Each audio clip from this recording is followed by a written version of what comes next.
le spécialiste sur One TV. Parlons prévoyance et troisième pilier avec la Mobilière Genève. Semaine spéciale sur One FM, aux côtés d'un spécialiste en prévoyance à la Mobilière. Cette entreprise qui a plus de 200 ans d'existence, c'est Jérémy Princep qui est notre invité. Bonjour Jérémy. Bonjour. Vous êtes conseiller en prévoyance et hypothèque et surtout spécialiste en assurance depuis des années. Et vous nous parlez cette semaine du troisième pilier. Alors aujourd'hui, on aborde le chapitre après souscription. Jérémy, si on a déjà un troisième pilier, est-ce une bonne idée justement de le transférer à une autre compagnie ? Généralement pas. En fait, il faut regarder l'impact que ça aurait.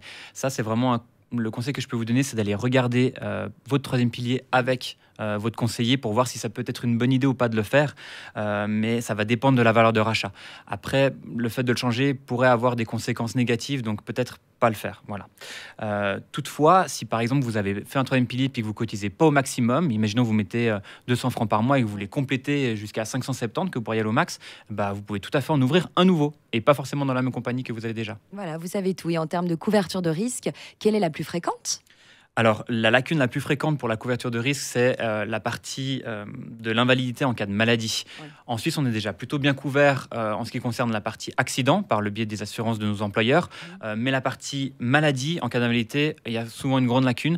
Et c'est vraiment un point qui est important à regarder lorsqu'on est jeune ou qu'on est indépendant. Parce que les indépendants, ils n'ont pas forcément un deuxième pilier. Donc attention à ça. Justement, Jérémy, si on a un souci de santé, est-ce qu'on peut souscrire à un troisième pilier ?